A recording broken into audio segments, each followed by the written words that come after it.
بسم اللہ الرحمن الرحیم الحمد للہ وحدہ والصلاة علی من لا نبی بعد۔ حضرت عبد الرحمن رضی اللہ تعالیٰ عنہ اور درحان کا مقابلہ اور بصریوں کی شکست۔ کہتے ہیں کہ درحان نے ذرہ پہنی اور اسلحہ لے کر میدان میں آیا۔ حضرت خالد رضی اللہ تعالیٰ عنہ کو اپنے مقابلے کے لیے طلب کیا۔ حضرت عبد الرحمن بن ابی بکر رضی اللہ تعالیٰ عنہ نے آپ سے کہا، آپ سردار لشکر ہے اور لشکر کا میدان میں جمع رہنا سردار کے ساتھ ہوتا ہے۔ دشمن کے مقابلے کے لیے میں جاتا ہوں۔ عبد الرحمن میدان میں آ پہنچے۔ آپ نے درحان پر حملہ کیا۔ نبرد آزمائی شروع ہوئی۔ طرفین کے لشکریوں کی گردنیں ابھرے اور فنون حرب کے تماشے دیکھنے لگے۔ ابھی بہت کم عرصہ ہوا تھا کہ درحان نے محسوس کیا کہ وہ زیادہ مقابلے کی تاب نہیں لا سکتا، اس لیے بھاگا۔ اس کا گھوڑا چونکہ حضرت عبد الرحمن رضی اللہ عنہ کے گھوڑے سے زیادہ تیز تھا، آپ کے ہاتھ نہ آیا اور اپنے لشکر میں جا گھسا۔ اہل بصرہ نے حریف کے مقابلے سے بھاگ آنے کی وجہ دریافت کی تو اس نے جواب دیا کہ مجھ پر بڑی سختی کے ساتھ حملہ کیا گیا تھا، میرے قدم نہ جم سکے، اس لیے پشت دے کر بھاگ آیا۔ البتہ تم سب مل کر حملہ کرو۔ یہ سن کر لشکر کے دل میں بزدلی چھا گئی۔ حضرت خالد بن ولید رضی اللہ عنہ نے اس کو فوراً تاڑ گئے۔ آپ نے اور آپ کے ساتھ عبد الرحمن بن ابی بکر رضی اللہ تعالیٰ عنہ، زرار بن ازور، قیس بن حبیرہ، شرجیل بن حسنہ، رافع بن عمیر الطائی، مسعب بن بختہ الفراری، عبد الرحمن بن حمید الحجمی اور تمام مسلمانوں نے ایک دم حملہ کر دیا۔ اہل بصرہ نے جس کے لیے اب تاب مقامت کا سوا اور کچھ نہیں تھا، جس وقت مسلمانوں کے حملے کو دیکھا آگے بڑھے۔ لڑائی شروع ہوئی۔ رومیوں کے سر خاک و خون میں گرنے لگے۔ شہر پناہ پر ناقوس بجنے لگا۔ پادریوں نے شور و غوغا بپا کیا۔ لاٹ پادریوں نے آسمان سر پر اٹھایا، کفر کے کلمے کہنے لگے۔ شرجیل بن حسنہ رضی اللہ تعالیٰ عنہ نے یہ دعا پڑھی شروع کی، الہی یہ ناپاک قوم کلمہ کفر کے ساتھ آپ کی طرف رجوع کرتی ہے اور آپ کے ساتھ ایک دوسرے معبود کو پکارتی ہے، حالانکہ آپ کے سوا کوئی معبود نہیں، اور ہم آپ کی طرح محض کلمہ توحید کے ساتھ آپ کی طرف رجوع کرتے ہیں۔ آپ حضرت محمد صلی اللہ علیہ وسلم کے صدقے اور طفیل اس دین مبین کی قوم کو کافرین پر مدد فرمائے۔ حضرت شرجیل یہ دعا پڑھ رہے تھے اور مسلمان آپ کی دعا پر آمین آمین کہہ رہے تھے۔ پھر ایک بار کی زور سے حملہ کیا۔ دشمن نے خیال کیا کہ قلعہ گر پڑا، جس سے دشمن کا پیر اکڑ گئے اور بھاگ کھڑے ہوئے۔ زمین نعشوں سے پٹ گئی۔ شہر پناہ کے دروازے پر پہنچ کر بے خودی میں ایک نے دوسرے کو قتل کر ڈالا۔ قلعے میں گھس کر اس کے دروازے اور برجوں میں پناہ لی۔ نشان اور صلیبیوں کو بلند کیا اور قلعے بند ہو گئے۔ بادشاہ کو اس واقعے کی اطلاع دینے اور کمک طلب کرنے کی ٹان لی۔ عبداللہ بن رافع کہتے ہیں کہ بصری جس وقت شہر پناہ کی دیواروں پر چڑھ گئے تو ہم نے ان کا تعاقب چھوڑ کر لشکر کا شمار کیا۔ بعض لشکریوں کو مفقود دیکھ کر میدان کارزار میں نعشوں کو دیکھا تو معلوم ہوا کہ ہمارے 230 آدمی، جن میں اکثر قومیں وجیلہ اور ہمدان سے تھے، کام آئے ہیں۔ نیز روسا میں سے بدر بن حملہ جو بنی ثقیف کے حلیف تھے، اور علی بن رافع، مازن بن عوف، سہل بن ناشد، جابر بن مرارہ، ربیع بن حامد اور عباد بن بشر، خداوند تعالیٰ ان کی شہادت قبول فرمائے، بھی شہید ہوئے ہیں۔ لشکر نے مال غنیمت حاصل کیا۔ حضرت خالد رضی اللہ تعالیٰ عنہ نے شہداء پر نماز جنازہ پڑھائی اور ان کے دفن کا حکم دیا۔ ایک پہر رات کے گزرنے کے بعد عبد الرحمن بن ابو بکر رضی اللہ تعالیٰ عنہ، معمر بن راشد، مالک اشعری نحوی اور لشکر زحف کے 100 نوجوانوں نے اپنے فوج کے چاروں طرف گشت لگانا شروع کیا۔ یہ حضرات پہرا دے رہے تھے کہ اچانک گھوڑے بڑھ کے کنسریاں کڑی کی اور ہنہنانے لگے، جس کی وجہ سے مسلمان ہوشیار ہو گئے۔ ادھر ادھر دیکھنا شروع کیا۔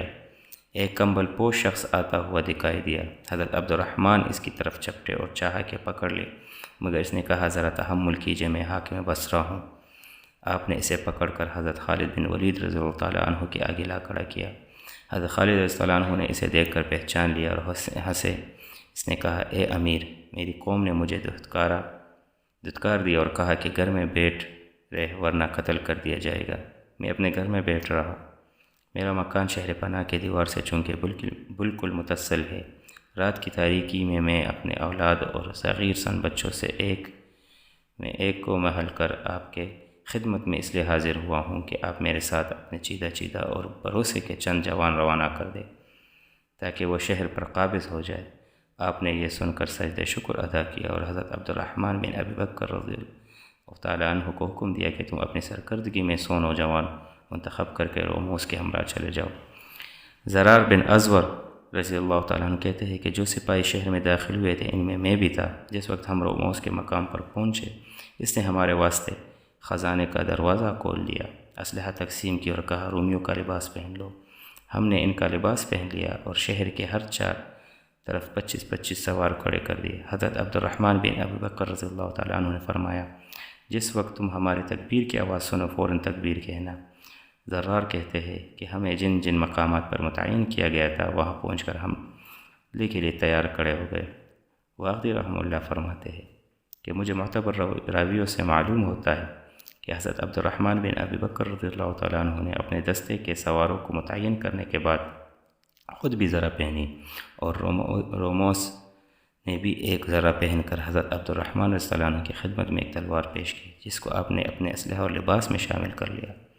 روماس حضرت عبد الرحمن رضی اللہ عنہ کے ہاتھ میں ہاتھ لے کر اس برج کی طرف جس میں درحان اور اس کے ساتھی رہتے تھے لے چلا۔ جس وقت یہ حضرات برج کے قریب پہنچے تو دربان اور محافظوں نے مزاحمت کی۔ درحان نے دریافت کیا کہ تم کون لوگ ہو؟ روموس نے جواب دیا میں سردار روموس ہوں۔ یہ درحان بولا تیرے منحوس قدم یہاں کیوں آئے اور یہ تیرے ساتھ دوسرا شخص کون ہے؟ روموس نے کہا یہ میرے ایک دوست ہے، تمہاری ملاقات کا اشتیاق رکھتے تھے۔ اس نے کہا بدبخت یہ آخر ہے کون؟ روموس نے جواب دیا یہ حضرت ابو بکر صدیق خلیفہ رسول صلی اللہ علیہ وسلم کے صاحبزادہ عبد الرحمن ہے اور اس لیے تشریف لائے ہے کہ تیری ناپاک روح کو دوزخ کے گڑھے میں دھکیل دے۔ درحان نے جس وقت روموس کی زبان سے یہ الفاظ سننے چاہے کہ چپٹ کر حملہ کر دے مگر گھبرا گیا اور اس کے دل نے یاوری ناد کی۔ حضرت عبد الرحمن رضی اللہ عنہ نے اس سے پہلے فوراً تلوار سونت کر اس کے شانے پر اس زور سے ماری کہ درحان کٹ کر گر گیا۔ اپنے تلوار کا وار کرتے ہوئے زور سے تکبیر کہی۔ روموس نے اس تکبیر کا جواب دیا۔ دستہ اور رسالے کے مسلمان نے جس وقت تکبیر کی آواز سنی بصرہ کے چاروں طرف تکبیر کا نعرہ بلند کیا جس کی گونج نے پتھروں پہاڑوں درختوں تیور و خدا رسیدہ لوگوں کا اپنا ہم آہنگ و ہم نوا بنا لیا۔ صالحین کے زبانوں پر شکریہ کے الفاظ جاری ہوئے۔ انہوں نے کہا ہمارے معبود اور اے ہمارے آقا کیا ہی اچھا اور طیب ہے، آپ کا ذکر اور حقیقتاً نہیں ادا کر سکتے ہم آپ کا شکریہ۔ ہم نے سن لیا ہے کلمہ توحید کو اور پہچان لیا ہے اہل تمہید اور تمجید کو۔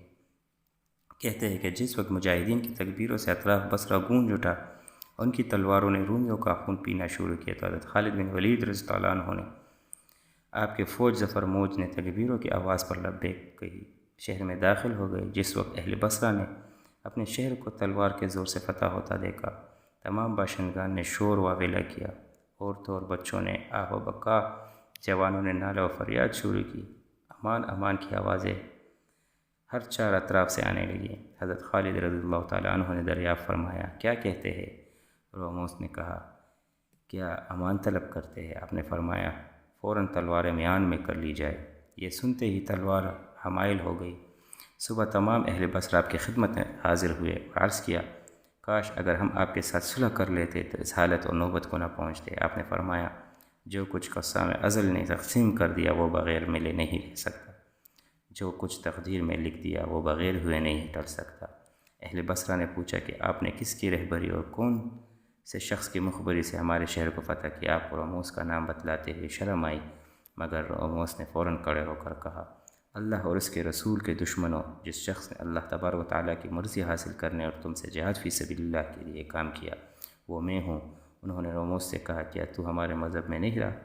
روموس نے کہا الہ میں صلیب اور اس کے پرستش کرنے والوں کا منکر ہوں، مجھے ان میں شامل نہ کرنا۔ میں نے برزاد رغبت خود اللہ تبارک و تعالیٰ کو رب مان لیا ہے، دین اسلام کو قبول کر لیا، محمد صلی اللہ علیہ وسلم کو نبی اور رسول تسلیم کر لیا، کعبہ شریف کو قبلہ، قرآن کریم کو امام اور مسلمانوں کا اخوان بنا لیا۔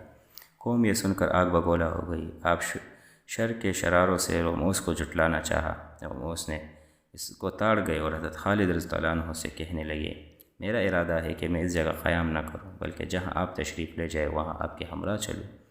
جس وقت اللہ تبارک و تعالیٰ آپ کے ہاتھ سے فتح کر دے اور تمام شام پر آپ کا تسلط قائم ہو جائے، تو وطن چونکہ ایک مألوف چیز ہے اور ہر چیز مادر وطن کے آغوش میں رہنا فطرتاً پسند کرتا ہے، اس لیے پھر لوٹا ہوں۔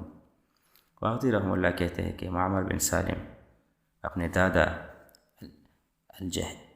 الججیجہ بن مفروح سے روایت کرتے ہیں کہ روموس ہمارے ساتھ ہر ایک معرکے میں شریک رہے، دشمنوں کے ساتھ شدید مقابلہ کیا اور جہاد فی سبیل اللہ میں دل کھول کر کام کیا، حتیٰ کہ باری تعالیٰ نے شام پر فتح دی اور بموجب درخواست ابو عبیدہ بن جراح رضی اللہ عنہ حضرت عمر فاروق خلیفہ دوم رضی اللہ عنہ نے اپنے زمانے خلافت میں اس کو بصرہ کا گورنر حاکم مقرر کیا۔ یہ بہت تھوڑے دنوں وہاں کی حکومت کر کے اپنے ایک لڑکے کو جو اس کی یاد تازہ کرتے رہے چھوڑ کر راہ ملک بقا ہو گیا۔ انا للہ و انا الیہ راجعون۔